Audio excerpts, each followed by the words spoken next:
Good morning. My name is Ellen Kokinda. I'm the staff hearing officer, and I am going to open up the staff hearing officer meeting for November 3rd, 2021, starting with preliminary matters. We have a request for continuances, withdrawals, postponements, or addition of X agenda items. I do not have any at the moment, and so I'll move on to number 2, announcements and appeals. There are no announcements or no appeals today. And now I'm going to open up public comment for items not on today's agenda. So if you wish to speak on items not on today's agenda, please do so by raising your hand, clicking the hand icon on your GoToWebinar control panel. And that indicates to me that you wish to speak. And I do not see anyone wishing to speak at this moment. So I'm going to go ahead and close public comment for items not on the agenda today. And then we have one project, and we can go ahead and just get right into it. So I think, okay, perfect. There's a little delay. So this is 37 West Calle Laureles. This is a proposal to permit 2 as-built residential units and convert 2 existing commercial suites into 2 new residential units for a total of 4 residential units on the 2nd story. There are 11 uncovered and 6 covered existing parking spaces on the site. The project also includes commercial and residential bike parking, the conversion of an existing bathroom into new storage and laundry room, new rooftop mechanical equipment screening, and a new trash enclosure with 5-foot wooden screening fence. The discretionary application under the jurisdiction of the staff hearing officer required for this project is an open yard modification to reduce and alter the open yard requirement.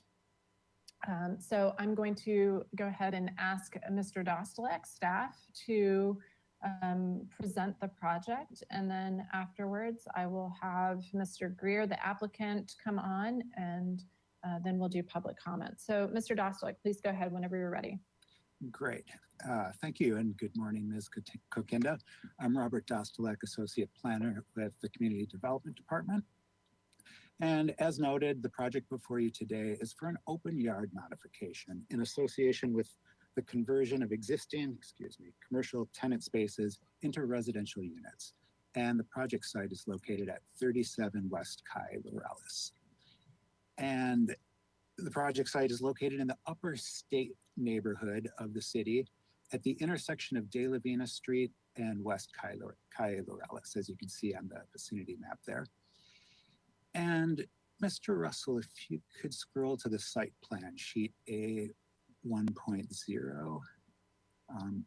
Keep scrolling, A1, there we go, thank you. This represents the first floor plan of the existing buildings and the site plan. And as you can see, the project site is fully developed and with 3 non-residential buildings. And interestingly, the Building and Safety Division classifies these structures as one building because of their proximity to each other. However, there are gaps and level changes that separate them. The existing first floor that you can see here is comprised of commercial tenant spaces, and no changes are proposed to the first floor. And there are 17 existing parking spaces that are serving this existing development. And if you could scroll to sheet A 2.0, please. And this is a drawing of the existing 2nd floor plan. So this is where the conversion would occur.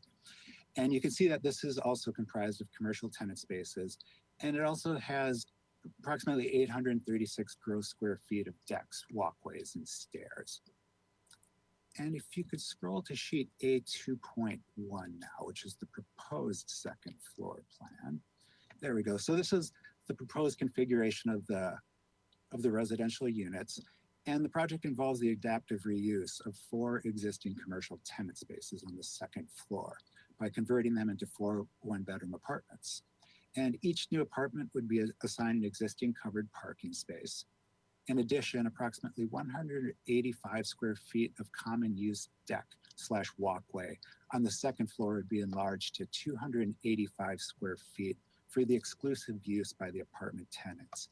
And you can see this as the kind of the gray shaded area in the middle of the plan next to the interior stairway, correct, right there. And this would provide an outdoor area of sufficient size to have a morning coffee or to meet with friends, informal gathering area. And although not required for rental apartments, the project would also provide secure storage and a laundry room on the second floor for exclusive use by the apartment residences. And that's adjacent to that outdoor area that you were just pointing to. And to touch on some basic site information, the project site is zoned CG with CGUSS, which is Commercial General with the Upper State Street overlay. And this is under Title 30 of the Municipal Code. The general plan land use designation is commercial medium density residential, and the project site is surrounded by a mixture of residential and commercial development. And if you could scroll back to the site plan, please, which is A1.0. Thank you. And you can kind of gather from this site plan that there are no qualifying open yards on the project site. Although there are numerous small landscape pockets dispersed around the perimeter of the site, they do not meet the minimum standards to qualify as open yard areas. The largest potential area is an island planter that you can see in the top right corner of the parking lot. However, a portion of this area would not qualify as open yard because it's required parking lot landscaping. And additionally, the area would need to be revised so it's not accessible to the non-residential uses on the lot. And lastly, this is not a highly desirable location due to it being adjacent to an existing trash and recycling area that you can see in that rectangle. And the purpose and intent of open yards. So open yard areas are intended to promote desirable living conditions, a sense of openness on residential development, and to provide minimum useful outdoor space for living and enjoyment. And staff is supportive of the open yard modification to create a mixed use development with 4 modestly sized apartment units. The project site is built out to each setback line with the existing buildings, required parking, and required landscape areas. However, the project is located in a rather unique area of the city in that it exhibits a significant concentration of nearby amenities within walking distance of the project site. Additionally, the new dwelling units would contribute to the city's housing stock.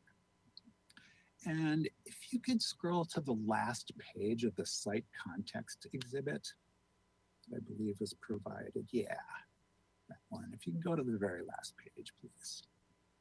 So this provides a meaningful visual aid.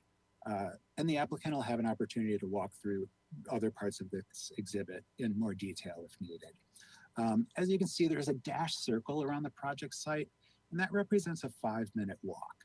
What's accessible within a 5-minute walk. And as you can see in the upper left kind of corner of the circle, Mackenzie Park is within a 5-minute walk, and which would provide outdoor recreational opportunities to the tenants.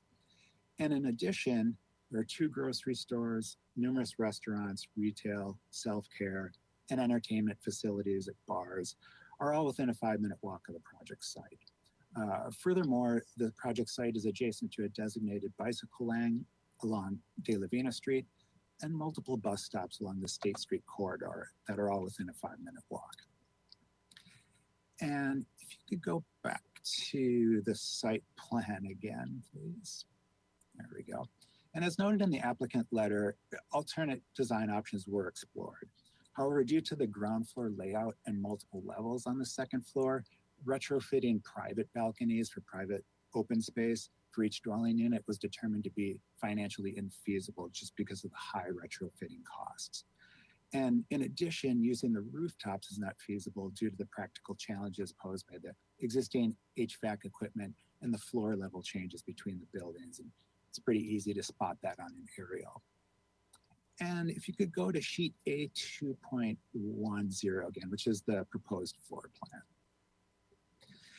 And although not located on grade as required by the open yard standards, the second floor common outdoor seating area is proposed for exclusive use by the residential tenants. And if you could zoom in a little bit on that area. The existing area is approximately 185 square feet and would be enlarged to 285 square feet by enclosing the existing stairwell. And a condition is added to the project to require this outdoor area to basically be delineated and designated open yard on the project plans at the building permit stage. And with the provision of the second floor outdoor area combined with the nearby amenities noted above, staff is supportive of the open yard modification as it would allow an appropriate improvement on the lot. And to touch on a couple areas of zoning consistency, as noted in the staff report, the mixed use project would result in net reduction of parking demand at the project site because there are some breaks that you can get from mixed use development projects in proportion of the residential uses that are proposed. And for design review, the project received conceptual review by the Architectural Review Board, which is the ABR, on October 4th of this year. And the ABR was supportive of the project design and continued the project indefinitely to the staff hearing officer. And there are a couple of existing zoning violations on the project, and this project would duly serve to remedy those building violations on the parcel. And for environmental review, also known as CEQA, staff has determined that the project is categorically exempt from further environmental review pursuant to the California Environmental Quality Act guidelines, section 15303. And with the ability to make the findings for the open yard modification, staff recommends the staff hearing officer approve the project. And that concludes staff's presentation, and I'm available for questions. Thanks. Thank you, Mr. Dostalek. I appreciate the comprehensive presentation. And Mr. Greer, if you would like to join us and walk through any other things that you'd like to add, or if you just anything you'd wish to share about your request. Thank you very much. My name is Noah Greer. I'm the architect on the project. Robert hit on probably most of the main points, but I'd like to talk about or reiterate, let's say, a few important points. Can we start with the aerial view in the site context exhibit, please? So again, the site, it'll be the first sheet. Thank you very much. The site, again, is located in the Upper State Street area on the corner of De La Vina and West Cayo Laurales. I love this neighborhood. This is a great eclectic neighborhood. There are many amenities. We'll get into that more. It's very walkable. And I know that from firsthand experience. On Sunday, I walked from Los Agaves, which is on the same block, to Oak Park with a 3-year-old, a 5-year-old, and my wife in a giant inflatable unicorn costume.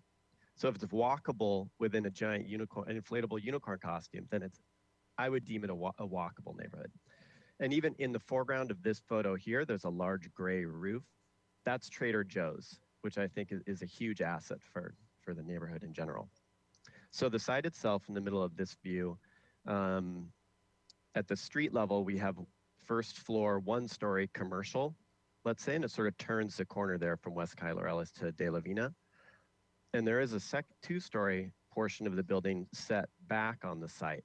And it's that 2-story portion only that's proposed for conversion to the 4 proposed units. The site really is fully developed. However, we're lucky that we're proposing the conversion with very few architectural changes. The open yard mod is requested due to the substantial constraints that the existing developed nature of the site presents us with. And I'll get into that more later. But I do want to acknowledge that the provision of open yard is an important requirement. I think it's an important requirement to avoid exploitation of tenants in a stressed housing market. I think it's important generally to provide livable units. And certainly when you're designing a project from scratch, you have to accommodate the current requirements, including open yard. And that's a reasonable requirement unless you have very specific site-specific issues, let's say. And when you're starting with an existing building, your options are quite simply much more limited. In this case, to accommodate those changes, those spaces, substantial demolition and reconstruction of the building would be required. Our site-specific constraints are not insubstantial. Again, we're really fully built out on the site with 3 buildings. The existing landscaped areas are spread out throughout the site. They're often small in size and difficult to access. And then the buildings themselves include gaps and changes in level. And those changes in level in particular make it difficult. They render it really infeasible to extend open yard areas over, say, the first story portion of the existing building. And then there are sort of practical limitations to extending potentially new second floor open yard areas out over the parking area. We did study a number of layouts for the parking area that might accommodate that.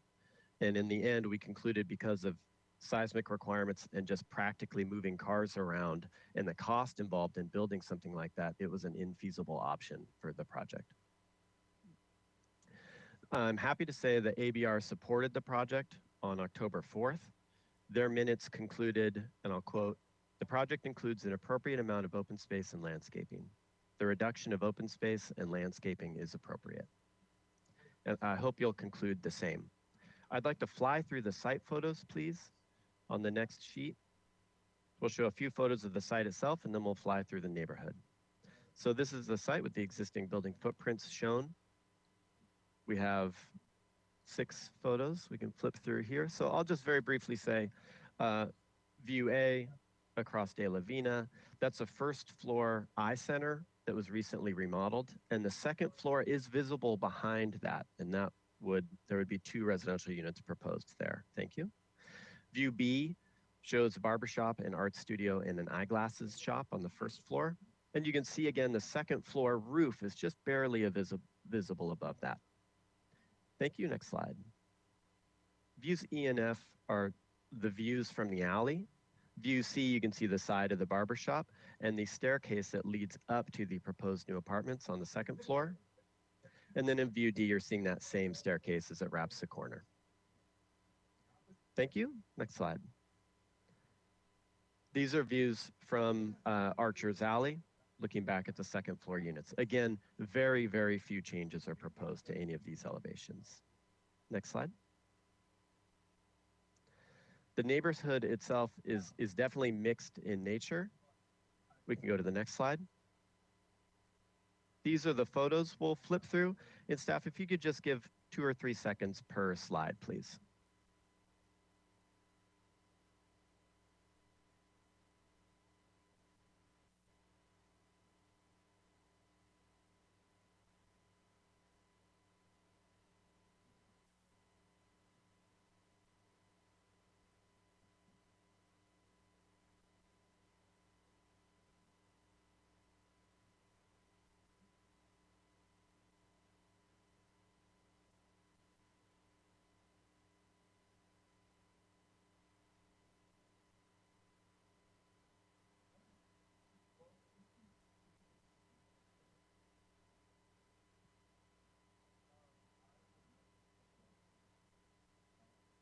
Thank you very much. So in those photos, we saw some, I would say, recurring Spanish-y themes, but certainly the neighborhood's eclectic in style, use, and patterns of development.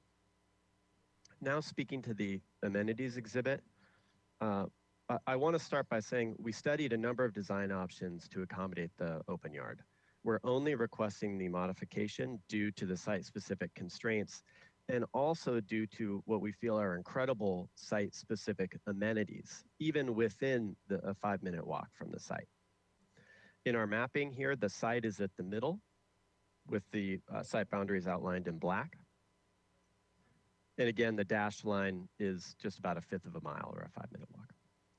So within an easy walk, we have shopping, we have entertainment, we have parks, and then I would argue, importantly, we also have ready access to transportation.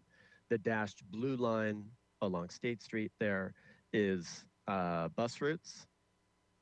And they also carry you down Las Positas on the left of the exhibit. And then in orange, we're showing bike paths, also readily available. I would argue this really is an ideal location for small unit housing.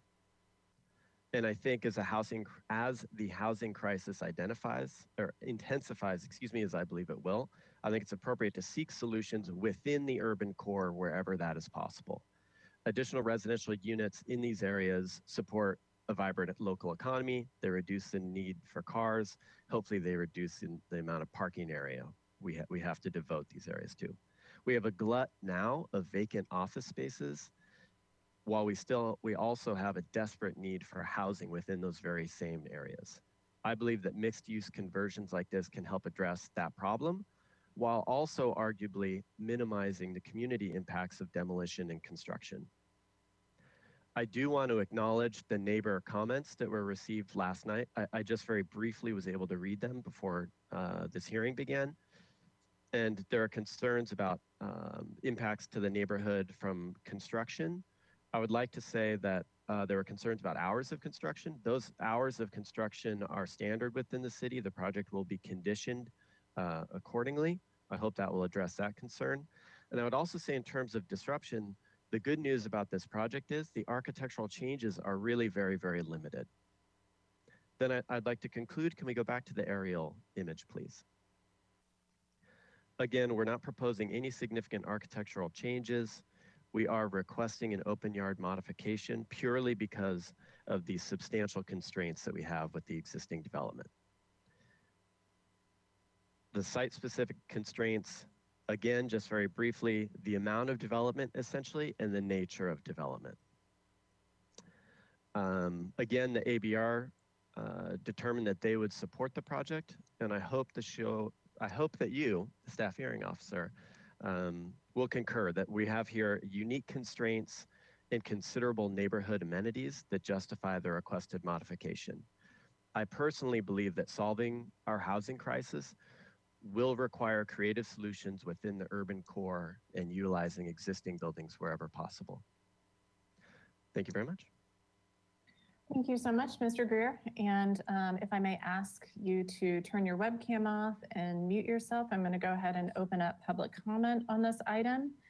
If you're joining us by webinar and you wish to make a comment on 37 West Calle Laureles, please do so by raising your hand using the hand icon on your GoToWebinar control panel. A raised hand is indicated by a red arrow pointing down, and that indicates to me that you wish to speak. And everybody will have 2 minutes. I don't see anyone who's raised their hand at the moment, but in this time, I want to acknowledge that I did receive email written correspondence from Violet Coto, who is a direct neighbor to this property in her description. So I want to acknowledge that on the record, and I can address that. But Ms. Gu, did we receive any more public comment beyond that the one that came in last night? Actually, no, we didn't receive any other correspondence other than Ms. Coto's. Thank you. Okay, thank you so much. So I'm going to go ahead and close public comment on this item. And I guess if I could have Mr. Greer come back on, just a couple of questions. So I did go out on site to review and walk around, and I went up to the second floor to kind of assess the open yard, kind of the existing conditions, and to kind of understand what's being proposed. I also watched ABR's the consent meeting at ABR just to understand kind of their approach and how they got to their comments. And I wanted to ask, so with the open yard area, the proposed area between the units B and unit C, by filling in portions of that, there's still windows along the wall of unit B that kind of are over the stairwell. So it looks like one of them would still be open to the stairwell, but one would be right there butting up against the open yard. And I just wasn't sure, are you proposing to wall that window off or keep it, or what's your intention with the window? Ms. Kokinda, at this point, the intention is to retain the existing window that opens sort of over the stairway and to delete or infill the window that would be immediately adjacent to the open yard area. Okay. I saw the patch wall to match, and I just wanted to confirm that that was accurate, because again, I was thinking of having it be a little bit if people are hanging out, this is the fact that it would be a shared space, it would be a little bit concerning for privacy. And the other thing, I'm trying to think if that was kind of my main question in terms of just the actual plans. I didn't have any other questions at the moment. So you feel free to turn your webcam off and I can go ahead and make my decision. So like I said, I was able to go out on site. One of the first things that we look for when someone's requesting an open yard modification, I know staff did this and the applicant kind of went through the reasons, is that we look for other spaces that might be applicable. Like, are there other spaces on site that you might be able to extend an open yard or try to get as close to meeting the zoning requirements? And by going out on site, I didn't see any other alternative open yard on ground. The green spaces that are existing, the landscaping is really meant more for parking lot buffers and kind of parking lot beautification, but pardon me. But I think I agree with staff's assessment that it wouldn't necessarily make sense to try to recreate something on ground. I know that staff did a really extensive job of kind of going through all of the benefits. We are in a housing shortage, and by adding 4 units, it really does contribute to the city's housing stock. So I can say that I am going to approve the open yard modification with the condition that the second floor area between the 4 units will be labeled as the designated open yard. And again, we've got a need in the city for more housing. These units are very moderate in size, and I can support the open yard modification due to the fact of all the amenities in the area. As it was said, that there's a considerable amount of things in walking distance of all, to kind of maintain your life and have all of your needs met. Just to Mrs. Violet Coto's point about construction as part of this application, the applicant is abating violations for unpermitted work. And we do have city standards for construction hours that are standard across all projects. So my hope and kind of direction to the applicant and owner is that, with this permit and following through on the building permit, that they would be subject to those same construction hours as everyone else, and that should be should be applied. So I hope to address that particular concern, but it's outside of my particular scope. But again, we have items in place to address construction hours through the building permit process. So if there's no other questions, that's my decision. Like I said, I can make the hearing that it's necessary to secure an appropriate improvement on the lot, and that these 4 units will contribute to the city's housing stock. We've got a considerable amount of nearby amenities, and I can also support this because the second floor, the area for the designated open yard, would just be accessible to the 4 residential units. It's for the sole purpose with that condition that's been added. All right, so that concludes, that ends my decision. I do want to just note that my decision is appealable to the Planning Commission. If you wish to appeal my decision, there is a 10-day window to do so. You'd have to submit an appeal within 10 calendar days. And just another note, if a planning commissioner was not comfortable with my decision or disagreed, they also would be able to pull that up and have it go before the full Planning Commission. So Other than that, I think we can go ahead and adjourn this meeting. This is the last item for November 3rd. Thank you again. I appreciate it.